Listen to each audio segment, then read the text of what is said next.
decae, ¿verdad?,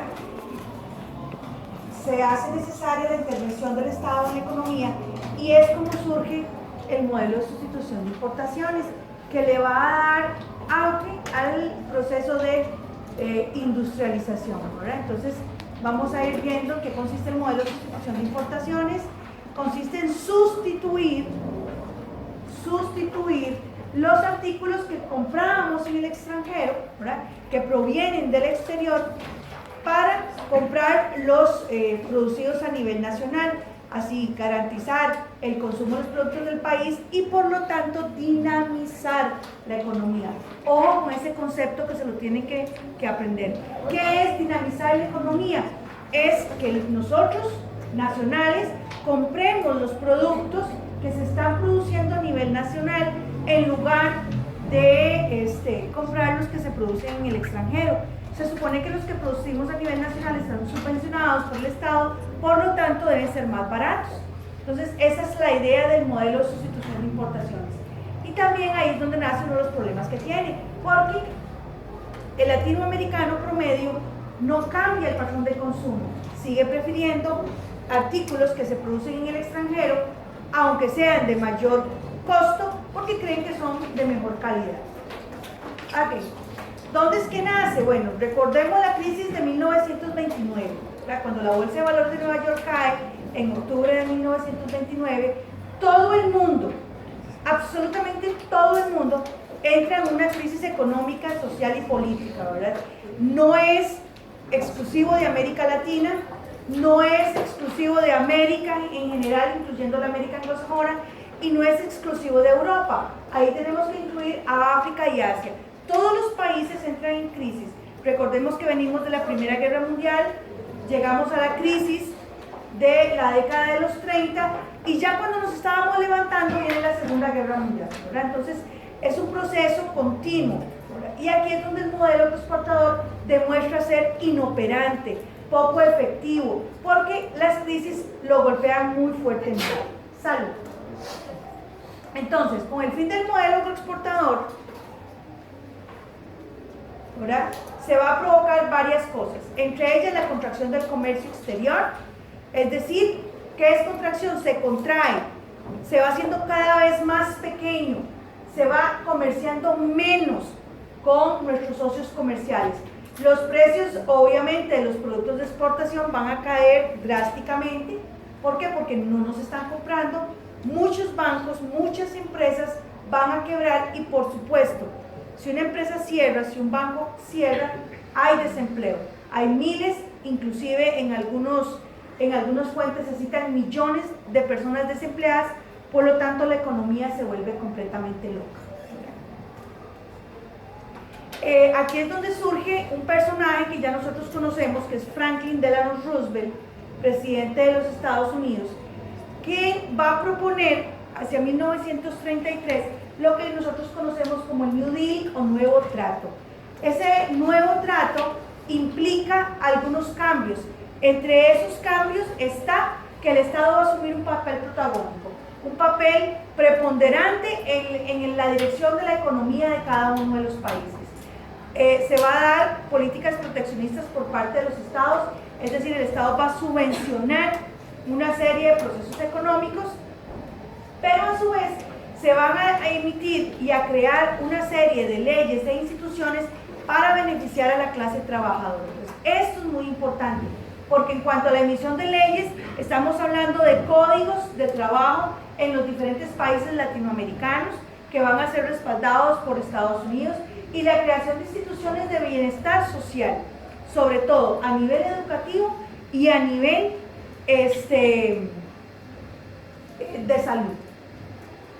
Posteriormente, y gracias al fuerte apoyo que tienen los países latinoamericanos, eso no es culpa mía, acuérdense, que tienen los países latinoamericanos por parte del gobierno norteamericano, es que se crea, por iniciativa de la ONU, la Comisión Económica para América Latina en 1948. Esta Comisión Económica para América Latina, más conocida como CEPAL, es la que a partir de 1950 va a impulsar el modelo de desarrollo hacia adentro, dejando de lado el modelo agroexportador o de desarrollo hacia afuera. Entonces, El modelo agroexportador se denomina desarrollo hacia afuera porque exporta hacia otros países. La industria nacional se denomina modelo de desarrollo hacia adentro porque tiene que desarrollarse internamente. Y eso ustedes lo tienen que tener muy presente. La CEPAL va estableciendo en cada uno de los países latinoamericanos este modelo de desarrollo, pero ¿fue simultáneo? Por supuesto que no. No todos los países se desarrollaron de la misma forma y no todos los países tan siquiera se desarrollaron, ¿verdad? Se dio primero en aquellos países donde había grandes ciudades y una clase trabajadora consolidada y con una intención de clase, ¿verdad? La clase media sabía que era clase media, estaban bien ubicados, sabían que no eran los dueños de los medios de producción, pero que su trabajo era importante para echar a andar la economía nacional. Entre esos países pues citamos a Brasil, Argentina, México y Chile, que son los países que primero se fueron desarrollando en América Latina. Sobre todo México fue uno de los países, por estar más cerca de los Estados Unidos, recibir mayor influencia y apoyo económico de la CEPAL, los que se desarrollaron. Posteriormente fue Brasil, Argentina y Chile, ¿verdad? Más o menos en ese orden. Y América Central, ¿qué pasa con América Central? También se le propone la creación de un modelo económico basado en la industria, pero en América Latina no logra arrancar. En América Latina las clases medias, sobre todo en Guatemala, El Salvador, Honduras y Nicaragua, aún estaban enfrentando procesos bélicos muy importantes, procesos de guerrilla. En Costa Rica se da una diferencia mínima. Ahora en Costa Rica la industria sí se echa a andar, el modelo se echa a andar a partir de 1950 y en el 53, como en Costa Rica había funcionado el modelo de sustitución de importaciones, se crea para involucrar al resto de América Central el mercado común centroamericano. Pero la situación política interna de cada país hace muy difícil la concreción del mercado común centroamericano y Costa Rica toma distancia de este mercado común centroamericano. Aún hoy día Costa Rica no es miembro de este proyecto de la CEPAL. ¿Por qué? Bueno, por razones obvias. Los países centroamericanos les ha costado mucho, ¿verdad? Aunque por ahí anda un video todo xenófobo, ¿verdad? Diciendo las ventajas que tiene Nicaragua sobre Costa Rica, entre ellas tener ejército, lo cual me parece bastante descabellado. Costa Rica solamente tiene 8 playas, entonces yo no sé a dónde he ido yo, seguro a una dimensión paralela, ¿verdad? Entonces, cuando nosotros vemos el desarrollo histórico y político de los hermanos centroamericanos, entendemos por qué Costa Rica toma distancia, ¿verdad? Porque establecer una política, un mercado como un centroamericano implica necesariamente que vamos a botar fronteras porque el comercio va a ser igualitario en todo lado. Bueno, entonces no tendríamos hoy día a los costarricenses quejándose porque los traileros de los otros países centroamericanos cobran más barato, ¿no? Sino que había un desarrollo económico similar. ¿Cuáles son las consecuencias? Consecuencias de este modelo económico. Bueno, aumenta el empleo, eso es importante a nivel del sector secundario y terciario de la economía. Vamos a detenernos aquí un segundo. ¿Qué es el sector secundario? Es la industria, ¿verdad? El sector secundario es la industria y entonces se va a dar un aumento de mano de obra empleada en ese sector, pero también se habla de un aumento de la mano de obra empleada en el sector terciario. ¿Cuál es el sector terciario? ¿Ah? No, sector terciario de la economía. La economía tiene 3 sectores: primario, secundario y terciario. ¿Qué novedad? ¿Qué novedad? El primario es todo lo que se extrae de la tierra: la agricultura, la ganadería, la minería, la silvicultura. El sector secundario es cuando ya yo produzco artículos en serie, que se llama industria. ¿Y el terciario? La venta. La venta, los servicios. Los servicios, exactamente. Entonces, todo el servicio que yo venda es sector terciario de la economía. Llámese educación, llámese salud, llámese supermercado, llámese la señora que corta el pelo, el señor que arregla los zapatos, la señora que recibe costuras. Aumenta. Y en América Latina incluso se habla, más adelante lo vamos a ver, de la terciarización de la urbanización, porque no se empieza a urbanizar de acuerdo a la industria, sino más bien al sector terciario de la economía. ¿Ok? Los países mejoran las relaciones comerciales. Entonces, al tener una industria, casi se tratan como iguales, ¿verdad? Pero eso cae hasta al final de los 70, cuando la capital extranjera vuelve a retomar. Más adelante lo vamos a ver.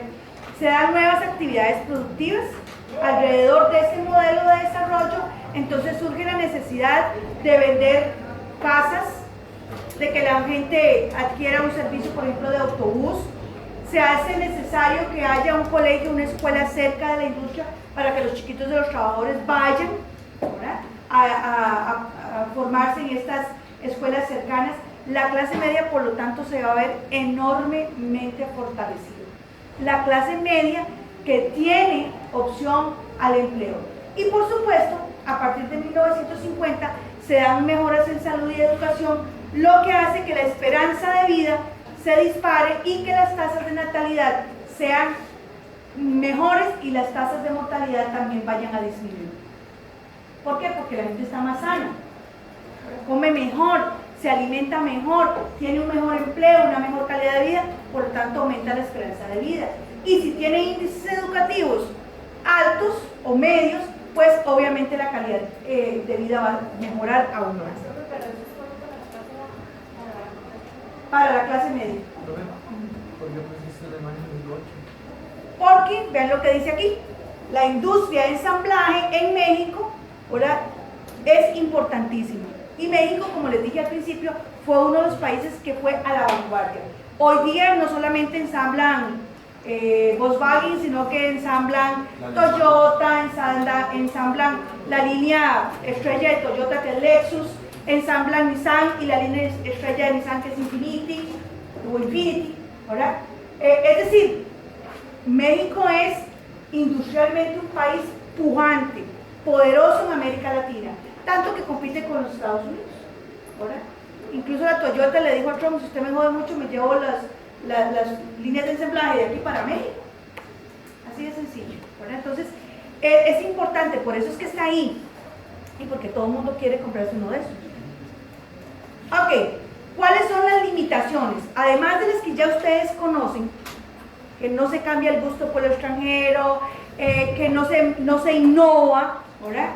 La brecha entre país rico y pobre, o entre país desarrollado y subdesarrollado, no cambia, ¿verdad? Aunque al principio se trataban como iguales a la hora de comerciar, ya hacia el desarrollo del modelo no cambia, no va a cambiar. Se sigue teniendo una enorme dependencia de capital extranjero, porque recuerden que este modelo es apoyado por la CEPAL, y la CEPAL a su vez por los Estados Unidos, ¿verdad? Y una dependencia de tecnología. América Latina no crea su propia tecnología, ¿verdad? Como en su momento Costa Rica creó los beneficios de café y los vendió al mundo, ¿verdad? Fue tecnología que se creó en Costa Rica para el mundo. El resto de los procesos productivos requieren de la tecnología que se crea en otras esferas, y eso es muy caro para los países latinoamericanos. En Costa Rica se produjo tecnología hasta que llegó el señor presidente y dejó. Pero esa tecnología no es nuestra. No, pero aquí están los. Aquí se ensambla. No, aquí dan los contactos y todo. Sí, se ensambla. No, profe, yo fui a la Intel. Aquí se crean los chips. Sí, pero entiéndame, Costa Rica no tiene nada para crear un chip. ¿De dónde se saca cobre? No tiene materia prima. Dinero, obviamente sí. Sí, materia prima no tiene, todo se ensambla aquí, ¿verdad? Nosotros tenemos una industria de ensamblaje nada más, ¿verdad? Nosotros no podemos decir, por ejemplo, que la industria metalmecánica más grande, que es ARET, a nivel de América Latina, que tenga su casa matriz aquí en Costa Rica porque aquí está la materia prima, ¿no es cierto? Todos esos tubos enormes, gigantescos que usa el ICE necesitan de maquinaria y de materia prima de otro lado para hacerlo aquí, ¿verdad? Entonces, y todas estas máquinas y cosas fabulosas, no sé si han ido o conocen un poco de Zaret, todos traídos de Europa, de Alemania, de Francia, de Inglaterra, porque ellos son los que van a la vanguardia en este tipo de industria. Entonces, nuestra industria se queda rezagada. ¿Por qué? Porque la tecnología tenemos que comprarla y, como dije hace un momento, muy cara, muy cara. Por lo tanto, tengo que pedir prestado para comprarla y aumenta la deuda externa. Y como una limitante, mucha de la población va quedando excluida, que era lo que decía, creo que Cándida. ¿Qué pasa con la clase baja? Bueno, si la clase baja no tiene preparación, no sabe qué es on y off, ¿verdad? Mínimo, entonces no va a ser absorbida por la clase media y tampoco va a accesar a los beneficios que la clase media es. Entonces, ahí está esa imagen. Para sustituirlo de afuera tenemos que poner mucho adentro, y vean dónde señala, ¿verdad? Hace alusión a la preparación académica. Otros aspectos interesantes del modelo de sustitución de importaciones, que lo vamos a ver en un momentito, es el crecimiento de las ciudades, ¿verdad? Donde se concentran, ahí se van a concentrar todos los servicios básicos, se van a concentrar todas las actividades productivas. Hay una migración masiva del campo a ciudad buscando empleo y se desarrollan las ciudades de manera desordenada, ejemplo las favelas en Brasil, ¿verdad? Donde, y no vayamos tan largo, este mismo paisaje geográfico lo tenemos aquí en Río Azul, ¿verdad? Ahí entre los arbolitos, ahí pusieron las casitas y ahí hicieron los centros habitacionales. Por lo tanto, se generan problemas como servicios básicos insuficientes, formación de anillos de miseria, que por ahí ya lo habíamos hablado en algún momento, inseguridad ciudadana y, por supuesto, contaminación ambiental por la aglomeración y el hacinamiento. ¿Hasta aquí alguna duda? ¿Queda claro el proceso